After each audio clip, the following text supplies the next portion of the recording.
الحمد لله وكفى والصلاة والسلام على سيد الرسل وخاتم الأنبياء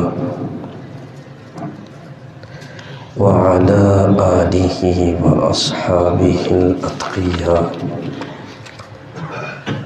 أما بعد، فأعوذ بالله من الشيطان الرجيم. بسم الله الرحمن الرحيم. ولا تقربوا الفواحش ما ظهر منها وما بطن. صدق الله العظيم. اللهم صل على سيدنا ومولانا محمد وعلى آل سيدنا ومولانا محمد وبارك وسلم ثم صل عليه. رسول اللہ صلی اللہ علیہ وسلم نے اپنی امت کو آئندہ پیش آنے والے حالات اور فتنوں سے آگاہ فرمایا، اور آگاہی اور خبردار کرنے کا مقصد یہ تھا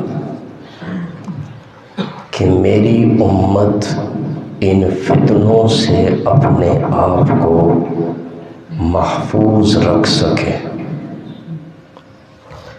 یہ آپ علیہ السلام کی اپنے امت کے ساتھ ایک بڑی ہمدردی اور امت کے ساتھ بہت بڑی شفقت تھی کہ پہلے سے آگاہ کر دیا۔ یہ بڑا طویل موضوع ہے، اور جو اس دور کے فتنے ہیں جن کا میں اور آپ سامنا کر رہے ہیں، ہمیں کم از کم یہ تو معلوم ہو کہ یہ فتنہ ہے۔ یہ معلوم ہوگا تو ان فتنوں سے ہم اپنے آپ کو بچا سکیں گے۔ رسول اللہ صلی اللہ علیہ وسلم نے ارشاد فرمایا کہ قیامت کی علامات میں سے ایک علامت یہ ہے کہ فحش عام ہو جائے گا، اور دوسری علامت تفحش عام ہو جائے گا۔ فحش اور تفحش یعنی قیامت کے قریب بد زبانی، بد کلامی اور بدکاری عام ہو جائے گی۔ ان دو چیزوں کی کثرت ہوگی، اور قرآن کریم پہ اللہ کریم نے بڑے احسن انداز میں مسلمانوں کو انہی دو چیزوں سے بار بار منع فرمایا ہے۔ ہمارا اکثر موضوع ہی الحمدللہ قرآن کریم اور فرامین رسول اللہ صلی اللہ علیہ وسلم ہوتے ہیں۔ قرآن کریم کے قریب آئیں تو قرآن نے بھی ان فتنوں سے بچنے کا حکم دیا ہے۔ رسول اللہ صلی اللہ علیہ وسلم نے اپنے الفاظ میں اس کی تشریح فرمائی ہے۔ اللہ کریم فرماتے ہیں وَلَا تَقْرَبُوا الْفَوَاحِشَ مَا ظَهَرَ مِنْهَا وَمَا بَطَنَ۔ ایمان والو، بے حیائی کے باتوں کے قریب بھی نہ جاؤ، کتنا خوبصورت انداز ہے.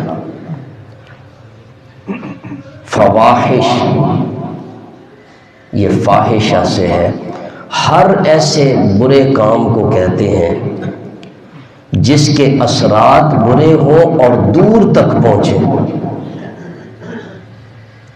اس کا مفہوم دیکھیں تو فحاشی کا دائرہ بڑا وسیع ہو جاتا ہے. یہ فحاشی زبان سے بھی ہو سکتی ہے،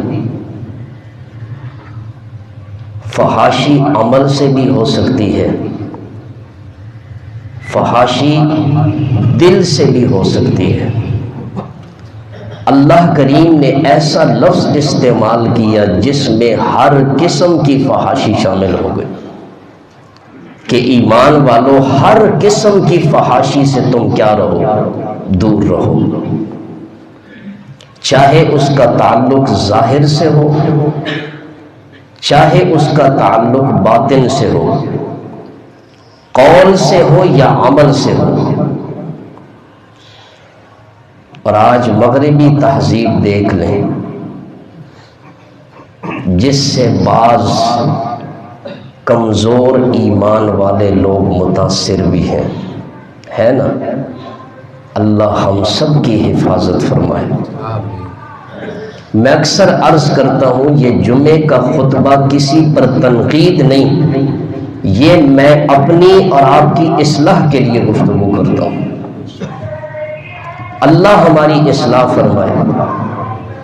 رسول اللہ صلی اللہ علیہ وسلم ہفتے کے بعد جمعے والے دن صحابہ کرام کے سامنے واعظ و نصیحت فرماتے تھے.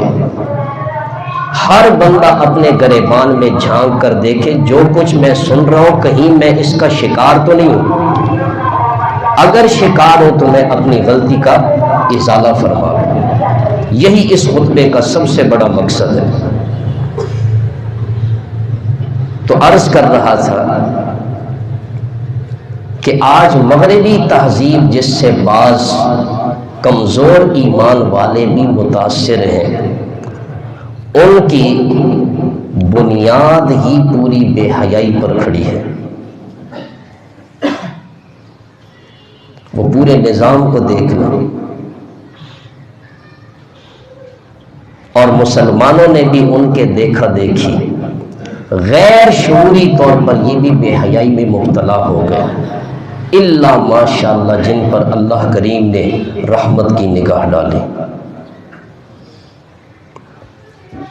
کھیل کے میدانوں میں دیکھیں تب بھی بے حیائی ہے، نہیں ہے؟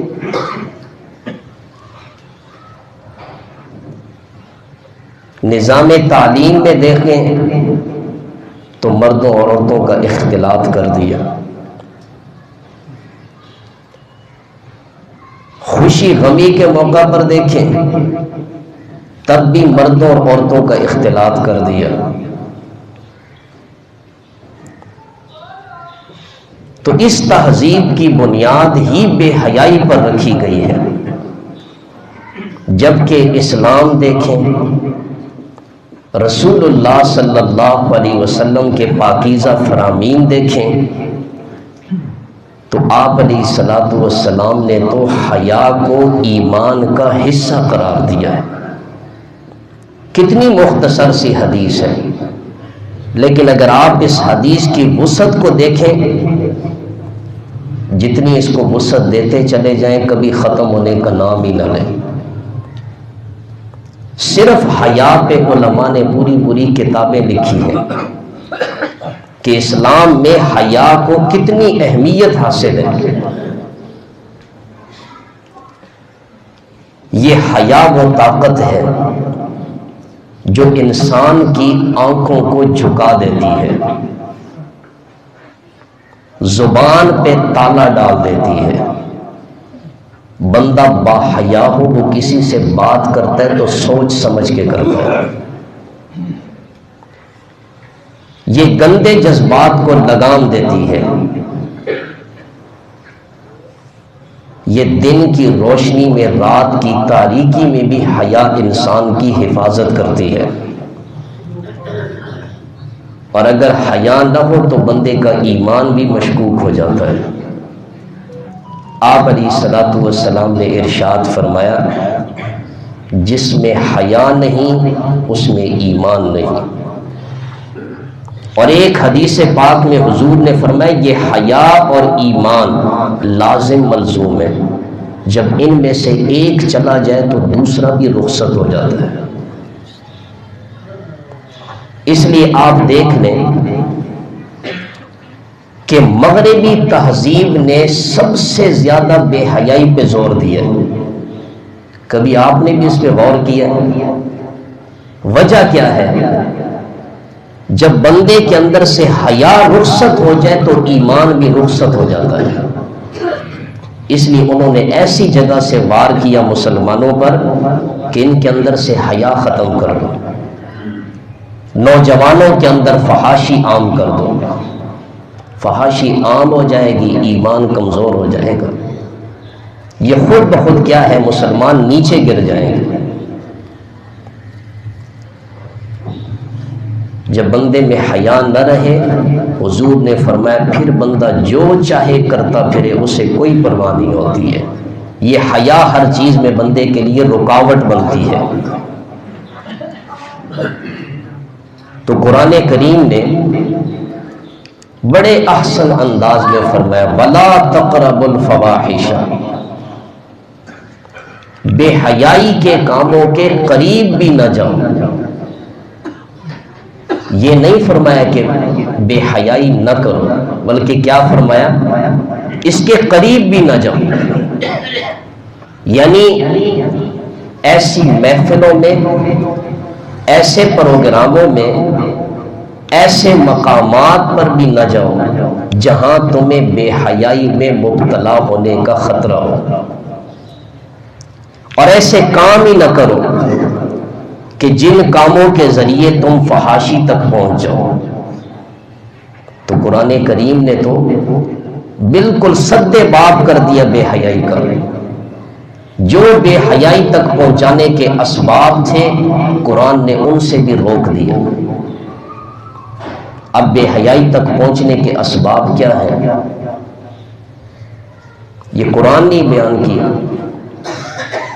بد نظری یہ بے حیائی کے راستہ کھولنے کا ایک سبب ہے۔ اللہ نے قرآن کریم میں ایمان والے مردوں اور عورتوں کو حکم دیا قُل لِّلْمُؤْمِنِينَ يَغُضُّوا مِنْ أَبْصَارِهِمْ قُل لِّلْمُؤْمِنَاتِ يَغْضُضْنَ مِنْ أَبْصَارِهِنَّ، اے ایمان والے مردوں، اے ایمان والی عورتوں، اپنی نگاہوں کو نیچا رکھا کرو۔ نگاہ محفوظ رہے گی، کسی غیر محرم کی طرف نہیں اٹھے گی، نہ دل میں خیالات آئیں گے، نہ بے حیائی کی طرف آگے بڑھیں گے۔ بے حیائی کا دوسرا بڑا سبب بے پردگی ہے۔ اسلام کتنا خوبصورت مذہب ہے، اس نے عورت کو حکم دیا کہ جب عورتیں اپنے گھروں سے نکلیں، یا ایھا النبی قل لازواجک وبناتک ونساء المؤمنین، اے نبی صلی اللہ علیہ وسلم آپ اپنی بیویوں سے، اپنی بیٹیوں سے، مسلمان عورتوں سے یہ کہہ دیں جب گھروں سے ضرورت کے تحت باہر نکلیں تو بڑی چادریں لٹکا لیا کریں، پردے میں نکلا کریں۔ نتیجہ اس کا کیا ہوگا؟ جو شرارتی قسم کے لوگ ہیں ان کی ایذاؤں سے یہ باعزت عورتیں محفوظ رہیں گی۔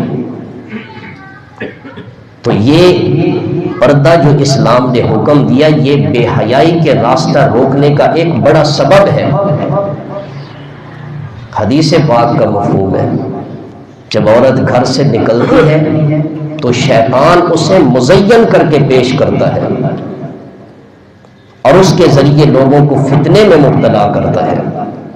اس لیے عورت کو حکم دیا گھر سے ضرورت کے تحت نکلے تو وہ پردہ کر کے نکلے۔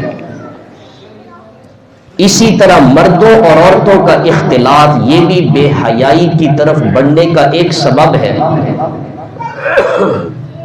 جہاں پہ شادی کے موقع پر مردوں اور عورتوں کا اختلاط ہو، نظام تعلیم میں مردوں اور عورتوں کا اختلاط ہو، تو انصاف سے بتائیں اللہ کریم نے کیا مرد کے دل میں عورت کی کشش نہیں رکھی؟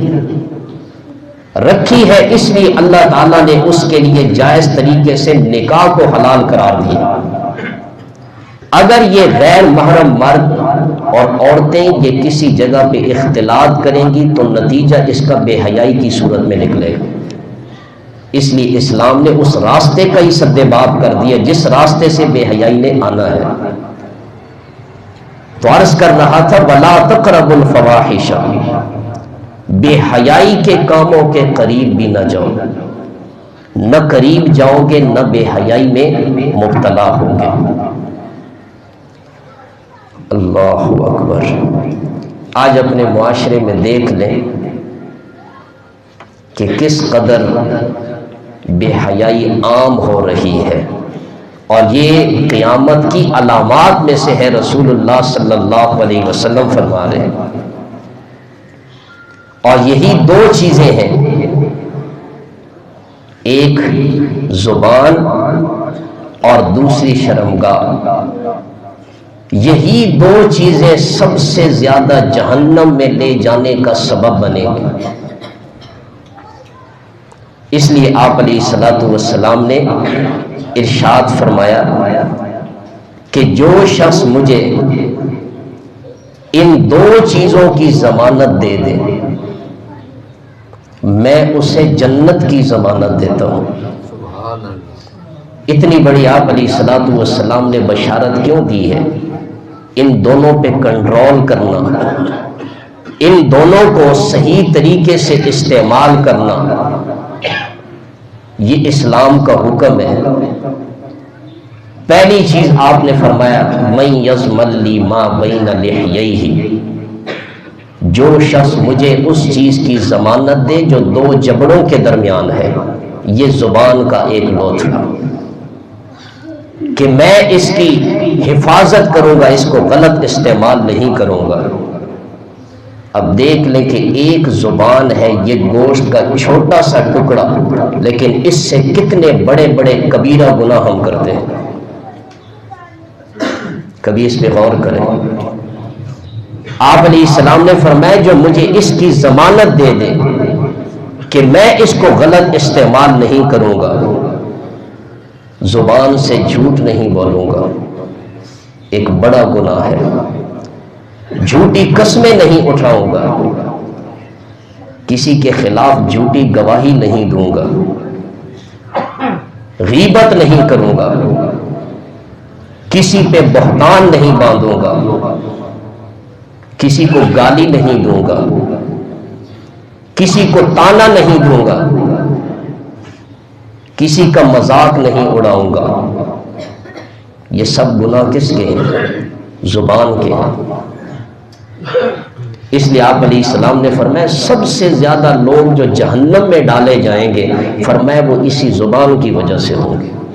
اللہ تعالی ہم سب کی حفاظت فرمائے، اور اپنی یہ زبان والی جو اللہ نے بڑی نعمت دی ہے، اسے کنٹرول میں رکھنے کی بھی اللہ ہمیں توفیق دے۔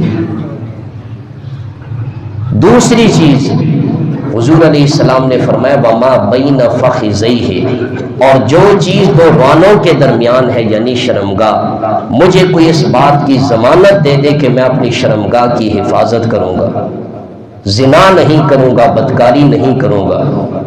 آپ علیہ السلام نے فرمایا ان دو چیزوں کی ضمانت مجھے دے دو، زبان کی حفاظت کروں گا، شرمگاہ کی حفاظت کروں گا، میں اس شخص کو جنت کی ضمانت دیتا ہوں۔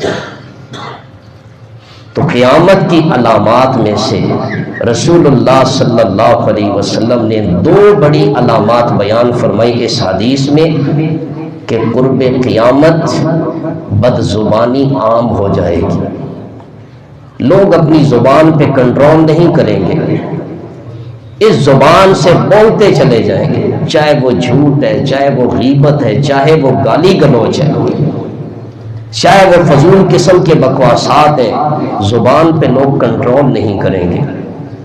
اور دوسری چیز حضور علیہ الصلوۃ والسلام نے ارشاد فرمایا کہ بدکاری کی کثرت ہوگی، زنا عام ہو جائے گا۔ تو یوں سمجھ لو کہ قیامت قریب آ چکی ہے۔ اور ان علامات کے بتانے کا مقصد کیا ہے؟